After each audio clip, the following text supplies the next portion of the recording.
Iyi ni radiyo BBC gahuza miryango ivugira i Londres kuri metero 19, 25, 31 na 41. Ivugira ku mirongo ya FM mu karere k'ibiyaga bigari no kuri interineti kuri bbcgahuza.com.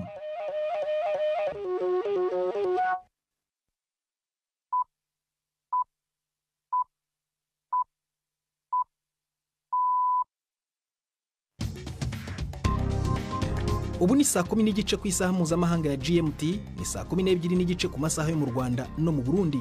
Muri studio muri kumwe na Prudence Ngiyumva. Wiriwe hoteza amatwi BBC gahuza miryango aho uri hose ku isi, kaze kuri radio kuri bbcgahuza.com, kuri Facebook live mu buryo bw'amashusho no ku mirongo migufi ya shortwave. Dore ingingo z'ingenzi z'amakuru turambura mu kanya kuri wa kabiri tariki 29 z'ukwa kane. Amnesty International, umwe mu miryango ikomeye ku isi mu kurengera uburenganzira bwa kiremwa muntu, iri gutanga impuruza ku burenganzira duhuriyeho nk'ikiremwa muntu bwugarijwe n'amasoko menshi kandi biri gutizwa murindi na Perezida Donald Trump.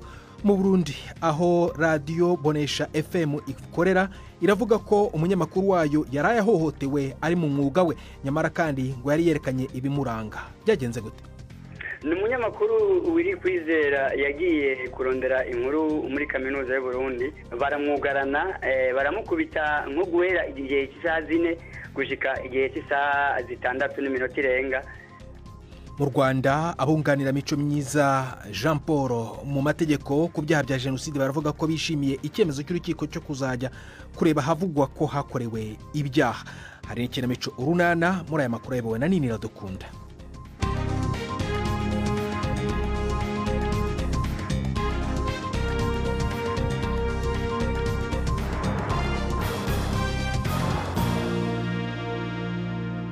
Ikaze ku makuru arambuye duhera muri Espanya, aho Minisitiri w'Intebe Pedro Sanchez yongeye kwanga guhakana ko hari iyindi mpamvu ishobora kuba yateye ibura ry'umuriro rikomeye mu gihugu cyose ejo hashize kuwa mbere. Amagambo ye ayavuze nyamara umuyobozi ushinzwe iby'amashanyarazi ku rwego rw'igihugu atangaje ko bitatewe n'igitero cyo mu bwoko bw'ikoranabuhanga agendeye ku maperereza y'ibanze bafite. Bwana Sanchez aravuga ko komisiyo izakora iperereza ku mpamvu nyayo yateye iki kibazo gikomeye kurusha ibindi byabaye muri ibura ry'umuriro muri Espanye ndetse n'umuturanyi wayo Portugal. Serivisi ziri kugenda zigaruka buhoro buhoro mu buryo, ariko ibibazo biracyakomeje kugaragara mu gihe nka gari ya moshi zikibonekamo ingaruka, ndetse n'abantu benshi ku masitasiyo ya gari ya moshi bagerageza gusubukura ingendo zabo zari zahagaze. Minisitiri w'Intebe wa Canada Mark Carney ukiri mu byishimo by'intsinzi y'amatora rusange yashimangije ubwigenge bw'igihugu cye n'ubukungu mu gukumira imvugo za Perezida Donald Trump zikomeza gutera ubwoba Canada ko Leta Zunze Ubumwe za Amerika izayigarurira. Bwana Kane yavuze ko Amerika itazigera ica Canada mo ibice kugira ngo iyigarurire, kandi ko Canada izatsinda intambara yo mu rwego rw'ubukungu yashojwe na Donald Trump ashyiraho amahoro, ikubaka ubukungu bukomeye mu bihugu 7 bikungahaye kurusha ibindi ku isi bizwi nka G7. Ibikorwa bya Trump byarakaje abanyakanada cyane, binatuma batora ishyaka rya Kane ry'abaribro kuri manda ya 4 itarigeze iboneka, ariko rishobora kutabona ubwiganze mu nteko. Byitezwe ko umwe mu batavuga rumwe nawe ukomeye cyane, Pierre Poilievre, ari butakaze intebe ye mu nteko ishinga amategeko. Amnesty International, umwe mu miryango ikomeye ku isi mu kurengera uburenganzira bwa kiremwa muntu, iri gutunga agatoki itanga n'impuruza ko uburenganzira duhuriyeho nk'ikiremwa muntu bwugarijwe n'amasoko menshi kandi biri gutizwa umurindi na Perezida Donald Trump. Mu cyegeranyo ngarukamwaka, Amnesty iravuga ko ihonyorwa ry'uburenganzira bwa kiremwa muntu ribonekera mu buryo bwo kudahana ndetse n'umururumba. Inkuru ya Imogen Fox mu ijwi rya Jean Claude Mwambutsa. Amnesty International yavuze amagambo akomeye kuri Donald Trump, imushinja ko akabije gusuzugura uburenganzira bw'ikiremwa muntu, ibitero bigabwa kubimukira, uburenganzira bw'ibitsina ndetse no kudasa kw'abantu zikaba zimwe mu ngero zitangwa. Mu rwego rw'isi irihutazwa risa naho atari rishya. Amnesty igatunga agatoki imyitwarire idahwitse y'Ubushinwa n'Uburusiya muri uru rwego. Amnesty ivuga ko Leta Zunze Ubumwe za Amerika zigeze gufatwa nk'iziyoboye isi y'ubwisanzure, ubu noneho zirengagije uburenganzira bwagezweho bigoranye. Nguru ni urubuga ruhawe abanyagitugu mu isi yose. iki cyegeranyo kinenga cyane intambara yo muri Gaza kivuga ko Israel itambutsa imbonankubone icyo yise jenoside muri Gaza mu gihe ibihugu byagombye kurengera amategeko mpuzamahanga byabyirengagije. Israel yo itera utwatsi ibi birego. Icyegeranyo kinashinja umuryango mpuzamahanga kurebera ubushyamirane buri muri Sudani, aho abantu miliyoni 13 bamaze gukurwa mu byabo. Ihohoterwa rishingiye ku gitsina rikaba risa n'iryabaye akarande, ndetse n'icyoba cy'inzara kikaba gikomeje kwiyongera.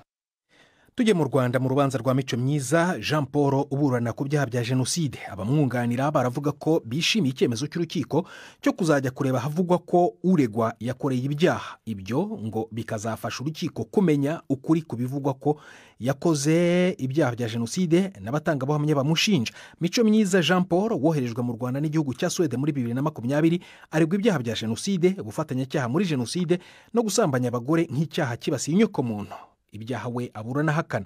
Inkuru mugezweho na Yves Bucyana bari mu rukiko. Mico Myiza Jean Paul yashinjwe kugira uruhare mu bwicanyi mu bice bitandukanye by'ahahoze ari umujyi wa Butare, ubu ni umujyi wa Huye. Abatangabuhamya bamushinja bakavuga ko yayoboye bariyeri yo kwa se umubyara, yamenyekanye nka bariyeri yo kwa Ngoga mu murenge wa Cyarwa. Ibice bitandukanye abatangabuhamya bagiye bashinja Mico Myiza ko yahakoreye ubwicanyi bigomba gusurwa n'urukiko ruri kumwe n'ababuranyi nk'uko rubitangaza. Iki gikorwa kizaba tariki 13 z'ukwezi kwa gatanu. Maître Salomo Karuranga wunganira Mico Myiza avuga ko gusura ibyo bice kw'ababuranyi atari ku busabe bwabo, ko ari urukiko rushaka ko abacamanza n'ababuranyi bamanuka bakajya kureba aho ibyaha byakorewe. Ati ni uburyo bwiza bwo kuburanisha twebwe ku ruhande rwacu twishimiye. Urukiko ruvuga ko rushaka kumenya niba ibyo abatangabuhamya bavuga koko bihura n'ukuri ugeranyije n'imiterere y'aho hantu. Maître Salomo avuga ko ari byiza bizabafasha kumenya ukuri kose. Abatangabuhamya 8 bashinjura Mico Myiza bose bashoje gutanga ubuhamya bwabo imbona nkubone bari mu rukiko. Bavuga ko bari abaturanyi ba Mico Myiza. Ikindi bahurizaho nuko impfu z'abantu Mico Myiza ashinjwa ngo nta ruhare yazigizemo, bakemeza ko nta n'uruhare yagize mu bwicanyi bw'abatutsi muri Butare. Muri abo batangabuhamya 6 bafungiye muri gereza ya Mpanga, kandi harimo abakatiwe igifungo cya burundu. Nk'uko itegeko ribivuga, uwakatiwe igifungo cya burundu yitwa umutangamakuru. Uretse ibyo abatangabuhamya bamushinjura, abunganira Mico Myiza bavuga ko bagitegereje ikindi kimenyetso kimushinjura ngo kigomba guturuka ku cyicaro cy'ishyaka rya FPR. Mico Myiza avuga ko mu myaka ya za 90 yasuye ku Murindi aho ingabo za FPR inkotanyi zari zikambitse nk'icyicaro cyazo gikuru. Akemeza ko kuba yaragiye gusura FPR inkotanyi ku Murindi muri ibyo bihe by'urugamba byerekana ko nta rwango yari afitiye abatutsi. Mu gihe urubanza rugikomeje, abunganira Mico Myiza Jean Paul bakavuga ko bizeye badashidikanya ko icyo kimenyetso bazagihabwa, ngo kuko ari bo ndetse n'urukiko bandikiye FPR bagisaba. Muri Kenya imiryango iharanira uburenganzira bw'ikiremwamuntu yongeye gusaba ko haba amaperereza ku bwicanyi bw'abigaragambya biciwe muri Kenya n'inzego z'umutekano mu gihe cyo kwamagana itegeko ryongeraga imisoro mu kwezi kwa gatandatu k'umwaka ushize. Ibi bisabwe nyuma y'uko ikiganiro mpamo cyakozwe na BBC cyerekanye umwirondoro w'abari mu nzego z'umutekano bishe barashe abigaragambyaga i Nairobi. Komisiyo y'uburenganzira bw'ikiremwamuntu muri Kenya na Amnesty International bavuze ko abo bapolisi bagombye kugezwa imbere y'amategeko. Abategetsi bamye bahakana uruhare rwabo mu ifatwa ry'abo bantu n'iyicwa ryabo. Nta n'umwe uraryozwa urupfu rw'aba bantu. Saa 1:22 mu Rwanda no mu Burundi. Mu kanya turagaruka ku makuru arambuye turajya mu karere k'ibiyaga bigari. Ndi Prudence Ngyumva. Reka dufate akaruhuko gato cyane.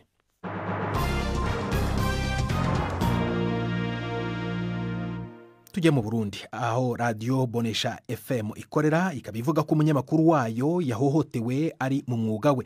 Umuyobozi wa Bonesha avuga ko Wiri Kwizera, umunyamakuru yafashwe agakubitwa n'abantu bataramenyekana kuri kaminuza y'u Burundi ejo hashize igihe yari yagiye gukora inkuru ku buzima bw'abanyeshuri muri iyo kaminuza. Raymond Nzimana, umuyobozi w'iki kinyamakuru, avuga ko ibi bikorwa by'urugomo byakorewe uyu munyamakuru nyamara yari yerekanye ibyangombwa bimuranga mu mwuga we. Navuganye nawe mu kanya gashize ntangira mubaza uko byagenze. ni umunyamakuru wiri kwizera yagiye kurondera inkuru muri kaminuza y'Uburundi hanyuma ashyiseyo araronka aba mbere ariko ba kabiri bamurangira abasanzwe babayoboye uyo nawe acamubwira ati rindira mbwira abandi aho kubwira abandi kugira bamuhe inkuru yari akeneye yaciye ahamagara abantu baca bamutwara mu nzu ikorerwamo n'abayoboye abanyeshuri kuri kaminuza baramwugarana baramukubita nko guhera igihe cy'isaha 4 gushika igihe cy'isaha 6:06 irenga bamwagiriza yuko yatumwe n'abandi atatumwe na Radio Bonesha FM. Mwebwe hari inzego z'umutekano mwabigejejeho cyangwa se n'ubuyobozi bwa kaminuza yari yagiyemo? Mu byo natanze ejo nasabye ko ubuyobozi bwa kaminuza butegerezwa kugira amatohoza kugira abo bantu bakubaguye umumenyesha makuru biri kwizera bahanwe. Ariko kugeza ubu ngubu ntabwo murageza icyo kibazo ku nzego z'umutekano? Oya, inzego z'umutekano zo muri kaminuza bavuze yuko bari mu matohoza bagitohoza kuko niba bimenye ushima batabimenye natwe twagiye kubimenya ari uko umumenyesha makuru arekuwe atise ku kazi aza acumbagira ariko ararira yakubitswe abyinze n'ububabare bwinshi kuko aho hantu bamwugaraniye n'abanyeshuri barengana impande y'inzu ntibamenye biriko birabera muri iyo nzu. No kuvuga yakubiswe n'abanyeshuri rero? Ego biravugwa ko ari abanyeshuri. None ubu ngubu ari hehe rero? Ari ahantu hinyegeje kuko umutekano we umeze neza mu gihe bamusinyishije urwandiko rumubwira yuko avuze ibyabaye bashobora no kumwica. None hari ibibazo yarasanzwe afitanye nabo bantu bashobora kuba baramugiriye nabi cyangwa ni ibintu byabatunguye nkamwe mu busanzwe mu mukoresha? Nta kibazo na kimwe yarafitaniye n'abantu. Wewe yaragiye gukora umwuga wo kumenyesha amakuru nk'uko umuntu azinduka ajya ku kazi.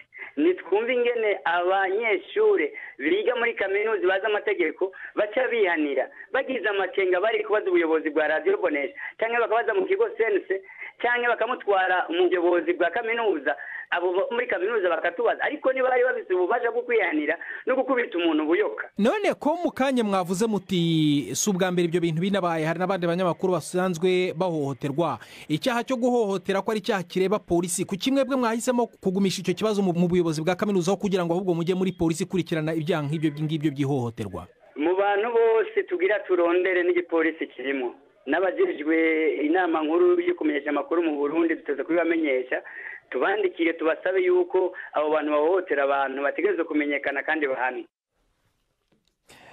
Ingabo zo mu bihugu by'amajyepfo ya Afurika zavuye mu burasirazuba bwa Repubulika ya Demokarasi ya Kongo ku mugaragaro ni nyuma y'uko ubutumwa bwazo burangiye bukurikiwe n'ibikorwa by'urugomo rwamaze amezi menshi. Izi ngabo zari zoherejwe mu myaka 2 ishize gufasha igisirikare cya Kongo kurwana n'inyeshyamba z'umutwe wa M23 bivugwa ko zifashwa n'u Rwanda. Umuvugizi w'ingabo z'u Rwanda yavuze ko abo basirikare bari guherekezwa banyuze ku butaka bw'u Rwanda bakajya muri Tanzania. Abasirikare bagera kuri 20 bo muri Afurika y'Epfo, Malawi na Tanzania barishwe igihe umutwe wa M23 wafataga umujyi wa Goma mu kwezi kwa mbere. Ibiro bya perezida wa Leta Zunze Ubumwe za Amerika White House byamaganye amakuru avuga ko iki kigo gicuruza ku rubuga rwa interinete giteganya kumenyekanisha ku baguzi ingano y'amahoro ya Trump bagomba kwishyura kuri buri igicuruzwa. Ariko rero Amazon ikaba yahakanye aya makuru ivuga ko nta migambi nk'iyi ifite. Iki kigo rutura gicuruza ku rubuga nyine rwa interinete kivuga ko cyari gifite imigambi yo gutanga urutonde rw'amahoro yagombaga kwishyurwa ku baguzi muri Leta Zunze Ubumwe za Amerika ku rubuga rwayo rugucuruza ibicuruzwa bihendutse ruzwi nka Amazon Haul, ariko Kongo nta zindi gahunda rwari rufite rwo kubinyuza kuri Amazon. Ibi Amazon ikaba yabihakanye nyuma y'uko umuvugizi wa White House yamaganye Amazon avuga ko ibi bikorwa ari iby'ubushotoranyi kandi birimo politiki. Buno ni umwanya w'ikinamico urunana.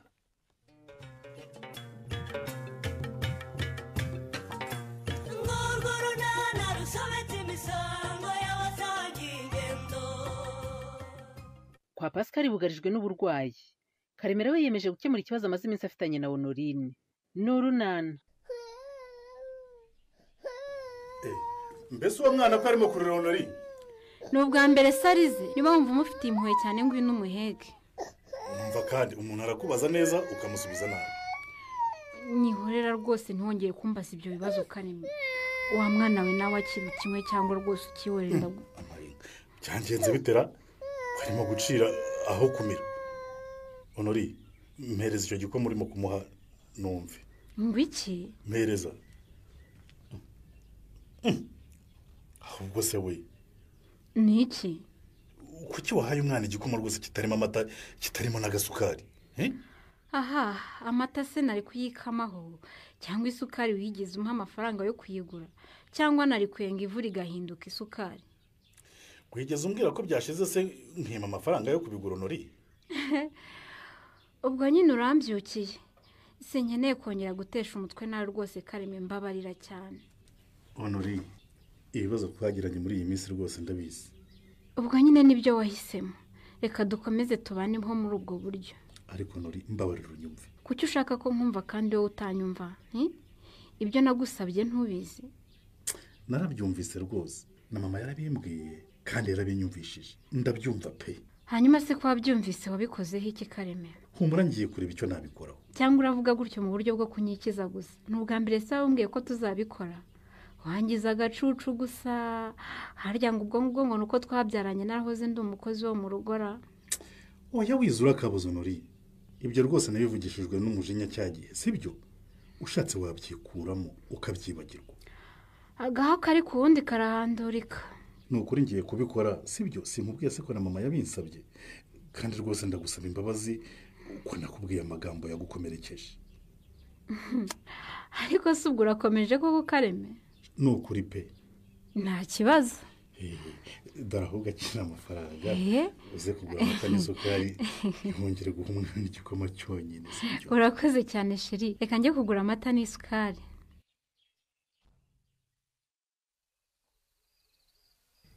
dorere uyu mwana se kandi arongeye arituma. ariko uzi ko ari inshuro ya 4 yituma muri iki gitondo Pascal. yarwaye nyine.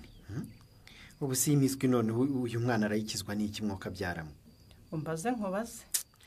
mujyane ku mujyanama w'ubuzima rero, cyangwa umunyarukane ku kigo nderabuzima.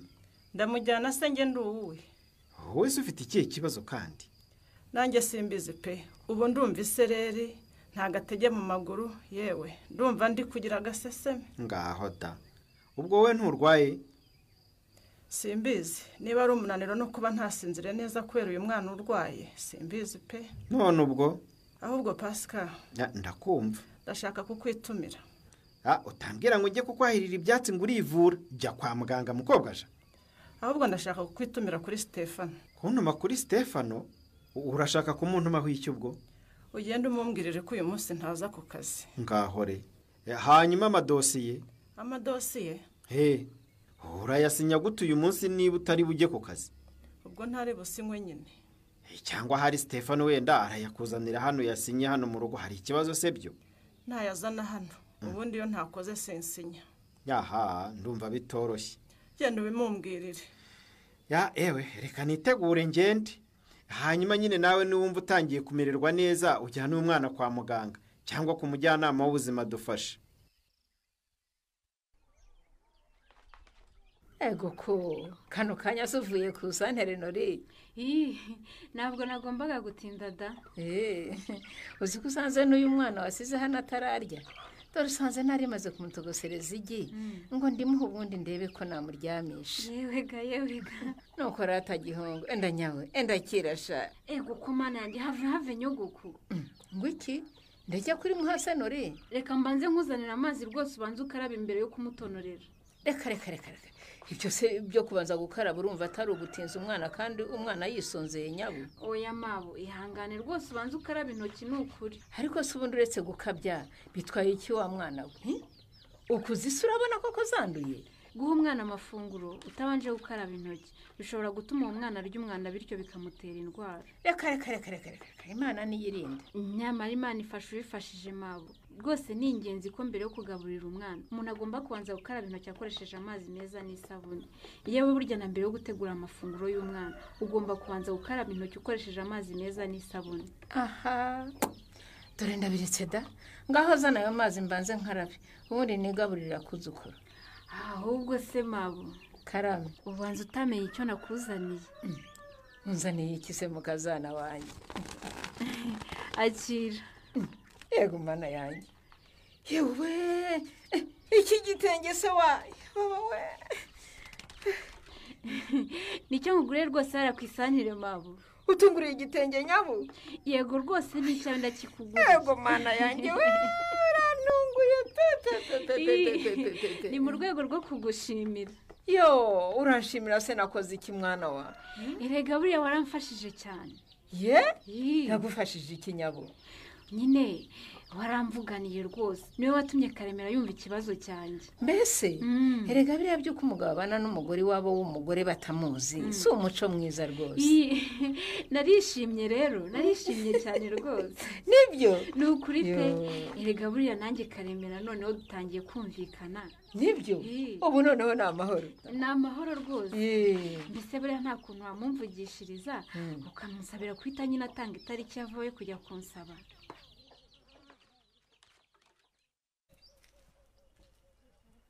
niyo mukobwa aje Karame umwana we nahereye kare numva arira afite ikihe kibazo uyu mwana wanjye yarwaye mu nda kuva nijoro ntiyigeze agoheka ye ukaba ukimufite hano se utaramujyana kwa muganga mukobwa aje ndabujyana se genda uwuhe mukecuru nturebe uko ameze cyuri nawe urarwaye se ariko n'ubundi mu kanya nawe numva aguruka aha nanjye simeze neza rwose wowe se warwaye ryari kandi aha yego mwana yanjye ubwo se si malariya mugore we malariya se niyo njye mbona ituma umuntu aruka ubwo se niyo raha ubundi se uretse kuruka nta kindi kibazo ufite nyine ni aka gaseseme nakomeje kugira kandi nazindutse numva mfite isereri n'intege nke muri rusange mara ni malariya oya sinkeka ko ari malariya mukecuru si ibyo bimenyetso si ibya malariya ma ahubwo njye ndatekereza ko ari ukubera inzoga naraye nyoye ye ngo inzoga nguhishe se naraye nzinyoye ndazifiningiza rwose cyakora birashoboka da ngo uyikura mu gacumi kagukura mu bagabo ndumva aricyo kirimo kubitera nta kindi ariko se ubundi izo nzoga zibagira gutyo ubwo mwazaziretse erega mubyeyi inzoga iraryoha aha ubwo wumva ari inzoga yabiteye ubwo nta kibazo da reka ntegereze ndaza kumera neza hanyuma se uyu mwana we nawe yanyoye inzoga oya inzoga se zatera umwana impiswi none kuki utamujyana kwa muganga mukobwa aje mana yanjye sinzi ntuzi iki jya kuvuza umwana mujyane ku mujyanama w'ubuzima cyangwa se ku kigo nderabuzima bamuvure ubu urabona umwana atatangiye kunegekara koko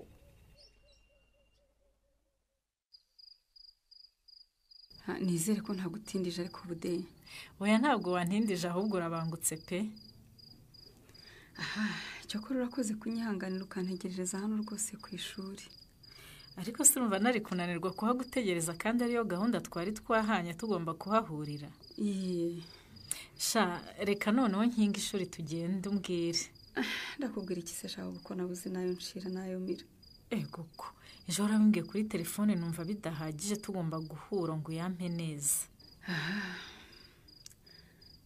bude ndahera hese koko harya uti wagiye kubona ubona Leya na Sori n'abari mu modoka ya Chris ari ubatwaye Leya yicaye imbere bude hahandi wajyaga wicara Chris agutwaye umva yahavimviriye Sori nawe yicaye ku ntebe y'inyuma wabamenye ute se imodoka yarahagaze horere wa mubyeyi we nyine uko byagenze nari ndi hamwe na mama tuvuye ku isoko twari turimo kwitahira na mama ariko ubwo akavura kakaba karimo karajojoba yego ariko nyine ukabona ko igenda yiyongera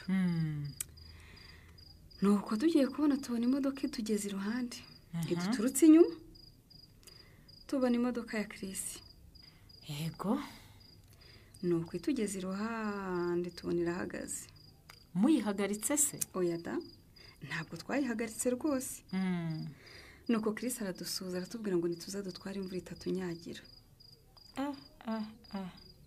uziko yari amahirwe wari ugize yo kuba uhuye nawe wahora n'iki nahise mvuga nti mahirwe yanjye aransekesha bude yari agusekeye disi nuko sha ngenda nihuta ntareba inyuma njya gukingura umuryango w'iruhande rwa shoferi aho nari menyereye kwicara sinkinguye mbona shitani niyo yicaye ude. Ishyano reyo. Ishyano.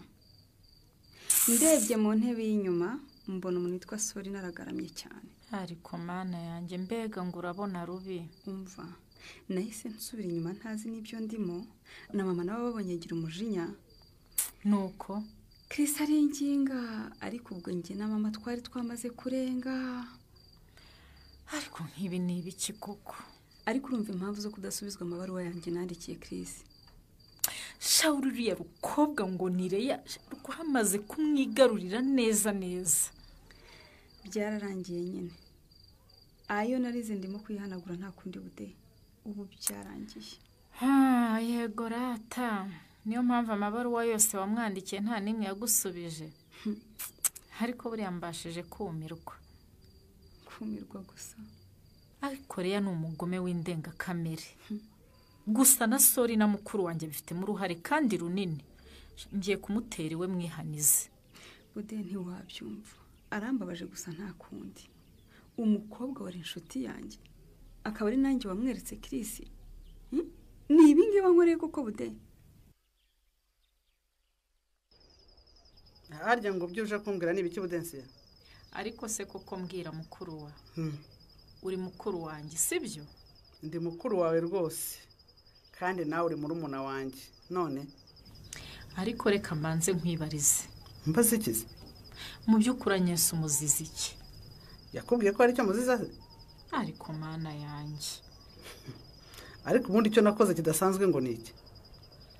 Ariko se ubundi iyo ubona uri inyuma ya Reya ubukurikiranye izihe nyungu? Ariko Reya nta nicyo dupfa. Agnes se we mupfiki. Ariko ubundi wowe wanditse. N'ubundi twarabikeka Gasore. Kuba Kristo atarasubije Agnes amabaruwa yose yamwandikiye. Nuko hari undi mukobwa wamaze kumutwara umutima. Ariko reka nanjye nkwibarize. Ndakumva. Niba Agnes yarabonye amahirwe akayitesha, utekereza ko na Reya yari ko yapfusha ubusa? Ariko ko nakubajije ntusubize. Gushyigikira Reya ubifitemo izihe nyungu? Naho se Agnes mufitemo izihe nyungu? Ariko Agnes ni uwacu. Agnes ni umwana w'inyarurembo. Iriya nturumbutse ngo ni Reya tutazi naho ikomoka. Ndeka di umva ndeka. Inyungu ndi kubona muri Reya ni nyinshi cyane. Ubuse ku bwa Agnes nari narigize ngenda muri iriya modoka ya Chris we. Ariko nyumvira n'ukuri. Uragenda ukavangira umuntu ngo ni inyungu z'umunyenga koko. Ndeka ariko nakubwiye ngo ndeka. Inyungu ndacyazibona ndetse nyinshi. Uko ubucuti bwa Reya na Chris bugenda bukomera kurushaho niko nanjye ngenda mbyungukiramo. Umva neza. Umva n'ibindi biracyaza ahubwo. Nanjye ndashaka kumvisha kara gakecuru ngo ni nyiramukamisha arangwida kari gatangiye ko twirataho ngo gafite umuku uyoboye ikigo nderabuzima ngo ikigo nderabuzima cyabaye icyakwa. Ego mana yanjye. Ese burya ibyo ukora byose ni ishyari umufitiye ko yaragiye gushyingira umukobwa w'umuyobozi wa Centre de Santé. Sori nabwije Budensi yanukuri kwe kose. Budensi yanarabikoraho iki? Ntuzacwe n'ikiganiro runana cy'ubutaha. Ikinamico runana mwitegurirwa n'umuryango Urunana Development Communication mukayikurikira kuri radio BBC kuwa 2 no kuwa 4 saa 12:45 z'umugoroba. Ikinamico runana kandi mwayikurikira kuri YouTube. Kuyigeraho andika ijambo Ikinamico runana official maze utange n'ibitekerezo. Uramutse ufite ikibazo cyangwa igitekerezo kandi wifuza kutugezaho watwohereza ubutumwa bugufi bwanditse kuri telefone igendanwa 0783181064. Mushobora kandi kunyuza ubutumwa kuri page yacu ya Facebook. Kwigeraho no kwandika ijambo Urunana. Dusubikiye ikiganiro runana cy'uyu munsi naho butaha. Barakoze bagenzi bacu mu ikinamico Urunana, ni naho turi gusoreza ibiganiro byacu byo kuri uyu wa kabiri. Gusa mbere kuva muri studio nababwira ko Amnesty International, umwe mu miryango ikomeye mu burenganzira bwa kiremwa muntu ku isi, iri gutanga impuruza ku burenganzira duhuriyeho nk'ikiremwa muntu bwugarijwe n'amasoko menshi kandi ko buri gutizwa umurindi na perezida wa Leta Zunze Ubumwe za Amerika Donald Trump. Aya makuru ushobora kuyasanga kuri bbc.gahuza.com. yarayobowe na Nini Radukunda, twafashijwe na Susan Lennon kugira ngo amajwi kugera ameze neza. Ngende Prudence Nyumba wakoze guhitamo BBC Gahuza miryango kuri mugoroba. Urarya.